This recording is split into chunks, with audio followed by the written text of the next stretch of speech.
Desde 1952 reside en Gijón. En sus propias palabras, quería irme de casa, me gustaba esta ciudad y aquí me acogió un tío.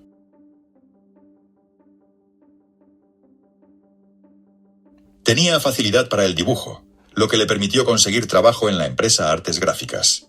Posteriormente pasaría a Fotomecánica Trabanco, donde permaneció hasta su jubilación. Su trabajo lo compaginó con su pasión por la pintura y el ajedrez. Considera a la pintura como más trascendente, porque dura toda la vida, mientras que el ajedrez lo toma como una diversión y piensa que es un deporte ciencia, para el que hay que estar bien físicamente.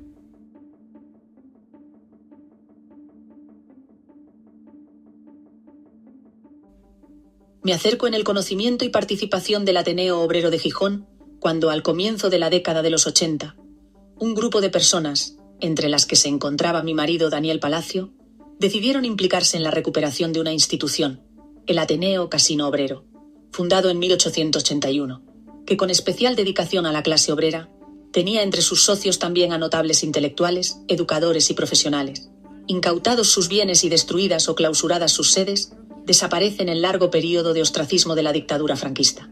Reabierta sede social en 1985, en la calle Covadonga, tuve ocasión de conocer a espléndidas personas, como Joaquín Espina o José Volado, y disfrutar de sus actos culturales, publicaciones y activismo cívico. Las mujeres en general, y las gijonesas en particular, siempre estaremos en deuda con el profesor Volado por su recuperación de la notable figura de Rosario de Acuña.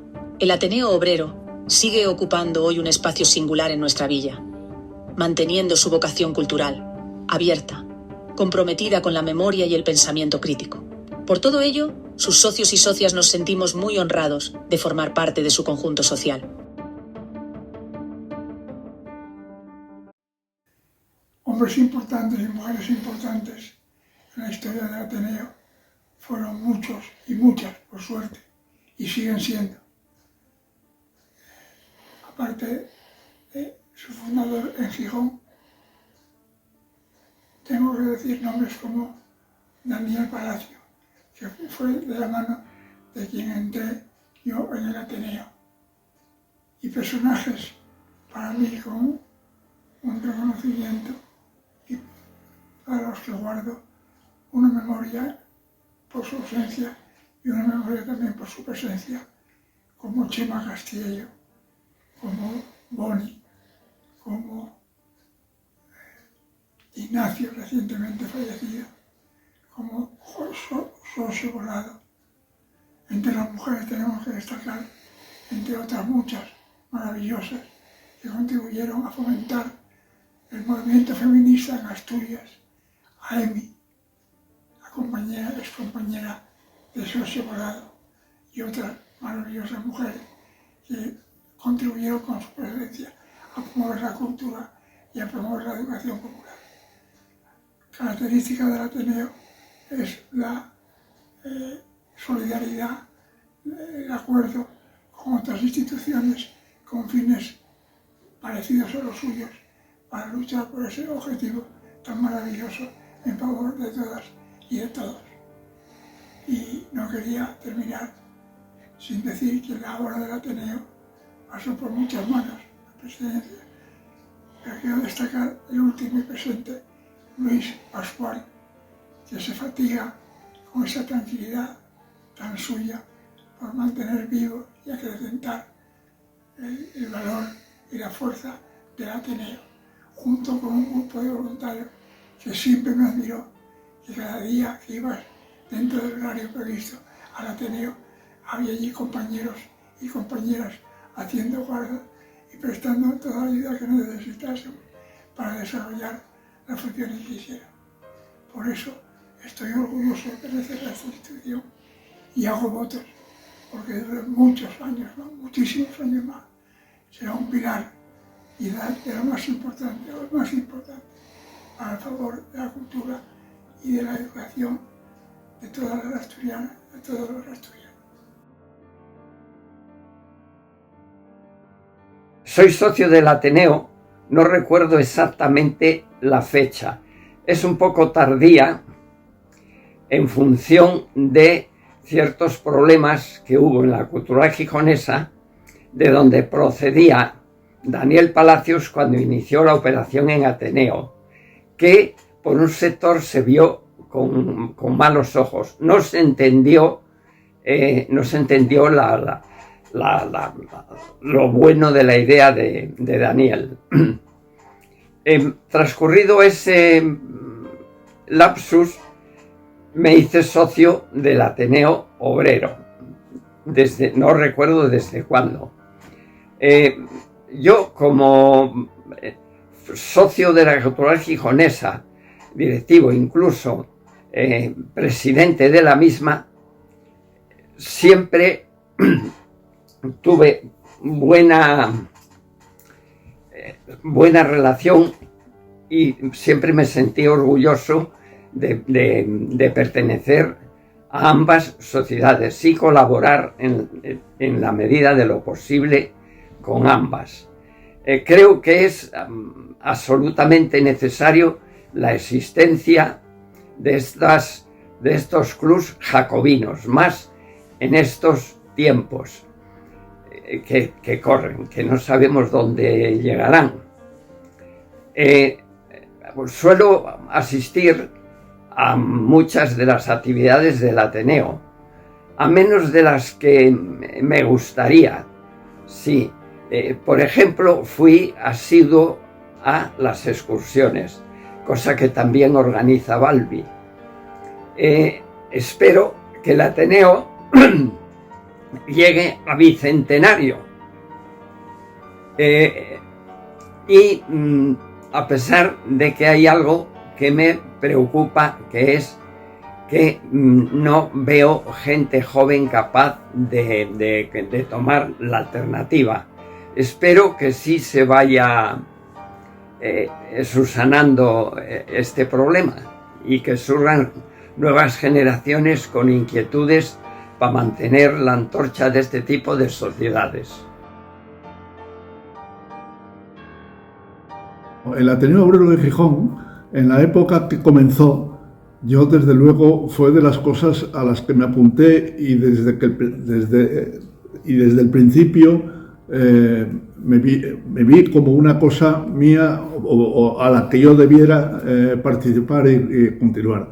Era la época de Daniel Palacios y bueno, y esa época inicial.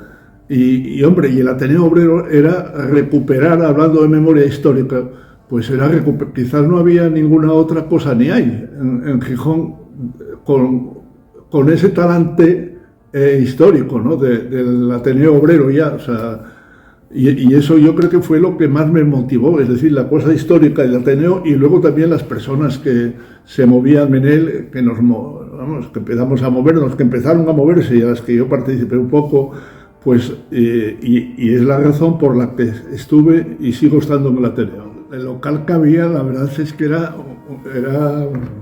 un local precioso, como tenía el inconveniente de las escaleras para subir o bajar, pero el local era un local de estos tradicionales de casa, de casa popular y tal.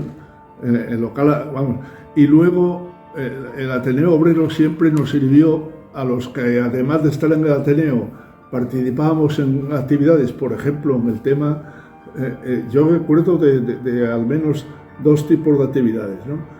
Uno, estando en grupos de debate que habíamos promovido desde Izquierda Unida, pero no solo de Izquierda Unida, ¿no? Y entonces hacíamos las reuniones siempre en el Ateneo Obrero de Gijón, ¿no? Y lo mismo sucedió con la segunda, el segundo aspecto de dedicación mía, que es lo de la causa árabe, ¿no? Es decir, que también con el Comité de la Causa Árabe hemos tenido muchas reuniones que las hacíamos en el Ateneo, porque además era donde realmente nos sentíamos a gusto y era muy frecuente, no era una cosa de hoy para mañana, o sea que para nosotros el Ateneo era una especie de casa común y en ese sentido nos aprovechó mucho el Ateneo. Ahora, hasta abril o mayo estoy en Gijón y entonces puedo participar, salvo que la gripe me lo impida, pueda participar en las cosas que se hagan aquí, ¿no? La última que estuve, que por cierto, éramos poca gente, pero a mí me pareció preciosa. La de las mujeres estas, estabas tú dirigiéndolo, fue allí y estaríamos 10 personas o tal. Pero a mí me gustó muchísimo, porque además era un tema y la misma gente que participó, bueno, que no es lo usual, no es lo que te encuentras con facilidad. A mí aquella, y además tuve que marchar antes de tiempo, en parte por tal, pero hice así mirando para la chavala, porque por lo que te digo, porque me pareció muy guapa. Como ignoramos el tiempo que nos queda para llegar al final del camino de la vida, es conveniente, cuando uno es ya octogenario, volver la vista atrás y recordar los mejores días o momentos pasados. En mi caso, y atendiendo a lo que hoy aquí nos convoca, está muy presente el Ateneo Obrero. En los años 80 y 90, muchas tardes me pasé en la antigua sede. En 1982 se publica Tetragonía. Tetragonía, la portada es de Alejandro Mieres, preciosa y muy adecuada al epígrafe de Empédocles, donde se habla de los 4 elementos que preocupaban a los heliáticos. Fernando Menéndez y yo pretendíamos que Volado publicase este libro colectivo. Colectivo porque había 2 poetas más, Rosa Espada y Pedro Luis Menéndez, y 3 ilustradores, Helios Pandiella, el mismo Mieres, que también ilustraba una parte de la obra, y Fernando Díaz. A Volado le gustó la idea, tenían en ese momento en sus manos un catálogo de Zóbel, el pintor de Cuenca, y del Museo de Cuenca, y le pareció que podía tener buen modelo en cuanto a la edición. Nos pareció perfecto y así salió, sin duda alguna, con toda la ilusión del mundo, el primer libro de Deva. El nombre lo eligió Daniel, que era muy estudioso y conocedor de la historia de Gijón y del concejo de Gijón, historia actual e historia antigua. Una de las actividades importantes en el Ateneo era la tertulia de los jueves. La dirigía José Volado, y terminó cuando él se tuvo que ir a Madrid. Y como el tiempo está reglado, termino con mi agradecimiento a los que pensaron en mí. Creo que pesó sin duda alguna la edad, pero se debe tener en cuenta que ser octogenario no es un mérito, es una suerte que te da la vida, un regalo de la vida, y que hay que agradecerlo. Y en cuanto a mi relación con el Ateneo, quiero dejar muy claro que he recibido mucho más de lo que yo haya podido aportar. Muchas gracias. Al Ateneo le tengo mucho que agradecer, porque no hubo una excursión, ni una que no me gustase. Todas me gustaron, además muy ordenadas, muy organizadas, en todo momento, en cualquier cosa, tanto en los hoteles como en el autocar, como en los guías correspondientes, como el mismo guía que iba en el autocar a veces, como por ejemplo Borque, contándonos de las Sabinas y todo. La organización dentro del Ateneo en las excursiones fantástica. Con gente toda estupenda. Con uno de los que más relaciones tengo es con Melqui. Melqui no estará en esto porque es joven, pero es una gente encantadora, siempre ayudándome todos y cada uno de la excursión.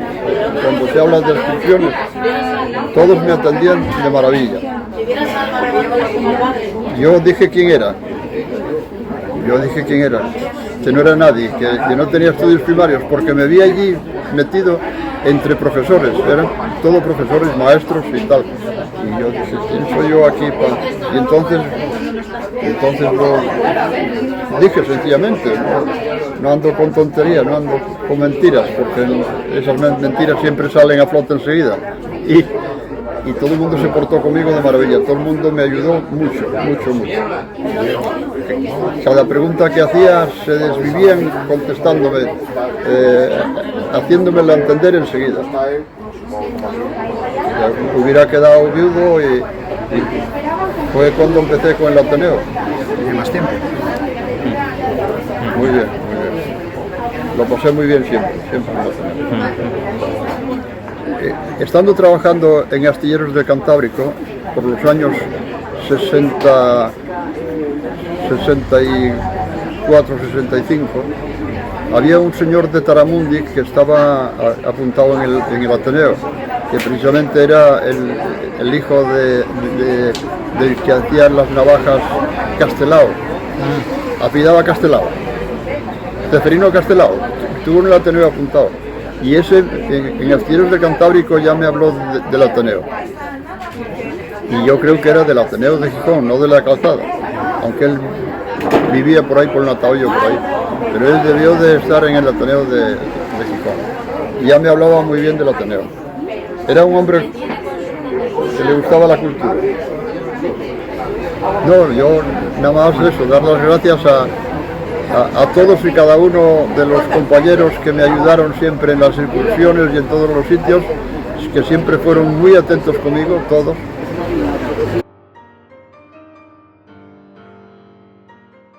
Socio del Ateneo desde hace muchos años, no recuerdo cuántos, pero sé que estábamos todavía en la calle Covadonga. Desde entonces pues tengo muy gratos recuerdos de actividades con el Ateneo, actividades siempre culturales. Charlas, conferencias, audiovisuales, por ejemplo, imágenes de un viaje, excursiones muy interesantes, todas con visos culturales. Recuerdo San Millán de la Cogolla, recuerdo el Guggenheim en Bilbao, recuerdo el Valle del Bazán, también el Museo de las Cuevas de las Brujas de Zugarramundi, el Museo de las Brujas, en fin, visitas a las edades del hombre, en fin, varias excursiones que todas las recuerdo, pero sí, muchas más, y todas con unos visos culturales importantes. Después hubo charlas también ahí, actividades, lo de la plataforma de educación crítica. Yo fui al principio del todo con César Gascante, asistía a 2 o 3 reuniones, después ya no, por otros motivos laborales seguramente. Y bueno, últimamente pues hubo unas conferencias, unas charlas dedicadas a Ángel González, el poeta Ángel González, con motivo de su centenario, del centenario de su nacimiento, que también estuvieron, creo, importantes. No pude asistir por motivos familiares, de interés que no podía abandonar. Y bueno, pues pero todo bien, siempre bien, y por lo cual doy las gracias a su presidente Luis Pascual, que por lo que sé es presidente del año 2000, Balbi, secretaria, y otras personas que estuvieron por ahí trabajando, como Borque, Emilia, Rozadas, etcétera, etcétera, César Cascante, repito, y otras personas que están por ahí que estuvieron trabajando y que siguen trabajando por la vida cultural del Ateneo Obrero. Por tanto, gracias a todos y mis saludos desde aquí. Mi relación con el Ateneo Obrero de Gijón, tengo que decir primero, por sentimientos políticos. Pero al margen de eso, tengo que decir que mi familia estuvo ligada al Ateneo Obrero, hasta tal punto que mi abuelo, por parte materna, fue conserje del Ateneo Obrero de la Calzada, muchos años, prácticamente hasta su fallecimiento, con más edad de la cuenta. Y luego, por parte de mi padre, también un sentimiento, puesto que mi abuelo también fue miembro destacado, también parece ser, del Ateneo Obrero, hasta tal punto que mi padre nació precisamente en la calle Ezcurdia. La calle Ezcurdia. Tengo un sentimiento muy grande porque precisamente el día que estaba naciendo mi padre, estaban enterrando a su padre. Y no puedo, nada más que se me escapan las lágrimas cuando me contaron esa historia, y por eso quiero decir que fundamentalmente tengo que agradecer al Ateneo Obrero que hayan depositado esta confianza humildemente en mi persona para este galardón que parece ser que vais a compartir con otros 8 compañeros o 9. Y luego, pues toda mi vida fue ligada al mundo del ajedrez, hasta tal punto que a los 12 años aprendí el ajedrez precisamente con una ilustre persona que no me cansaré de repetir en mi agradecimiento, que es ni más ni menos que Pedro Sabando Suárez, conocido por toda Asturias y España, y íntimos amigos durante muchos años, y efectivamente mi labor dentro del mundo del ajedrez está ahí para que lo juzguen otros, pero humildemente creo que he hecho una buena tarea en pos del ajedrez asturiano. Siempre tuve el apoyo del Ateneo y ya realizaba una tarea ingente dentro del mundo ajedrecístico asturiano, y posteriormente, lógicamente, con el Ateneo Obrero de Gijón, en la cual pues tengo el orgullo de decir que fue la primera entidad que creó un equipo absolutamente femenino bajo mis auspicios. Entonces quiere decirse que siempre tuve presente al Ateneo Obrero de Gijón para todo. Y recordar que efectivamente también colaboré, digamos, con el mundo cultural, hasta tal punto que llegué a ser tesorero de la Sociedad Cultural Natahoyo, que fue la pionera en cuanto a entidades culturales en Asturias, y responsable en alguna ocasión precisamente del Día de la Cultura. O sea que y tengo que agradecer a mi barrio, el Natahoyo, porque yo nací en la calle Badagón, histórica, que era donde estaba precisamente la Sociedad Cultural Natahoyo. Uno de los fundadores, porque yo tenía el número 12, de socio de la Sociedad Cultural Natahoyo.